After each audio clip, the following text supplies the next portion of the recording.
ফটাফট কতগুলি তক্তা বেরিয়ে আসলো, কোথার থেকে একটা হাতুড়ি আর কতগুলি লোহা এসে ঠাস ঠাস করে বাড়ি লেগে একটা কিস্তি তৈরি হয়ে গেল।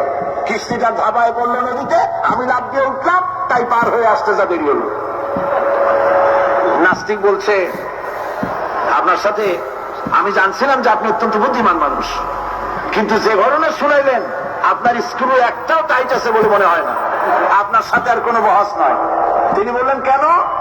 বহস না, আপনি বলছেন যে এইরকম একটা গাছ চারা হয়ে গেল, সাথে সাথে বিনা মিস্ত্রিতে গাছটা কাটলো, তারপর এটা দিয়ে তক্তা হলো, লোহা আসলো, হাতুড়ি হইলো, বিনা মিস্ত্রিতে কিস্তি তৈরি হয়ে গেল, নৌকা এটা পড়লো নদীতে, আর বিনা মাঝিতে আপনি পার হয়ে আসলেন। এটা কি আদৌ সম্ভব?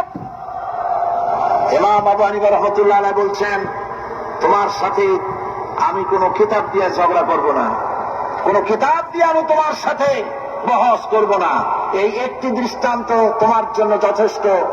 একটা মিস্ত্রি ছাড়া যদি একটা কিস্তি তৈরি না হতে পারে, একটা গাছ কেটে তক্তা যদি না হতে পারে, এই বিশাল আকাশ, এই বিশাল জমিন, আর তোমার মতো এরকম একটা সুন্দর মানুষ বিনা মিস্ত্রিতে বিনা স্রষ্টায় তৈরি হলো কেমনে?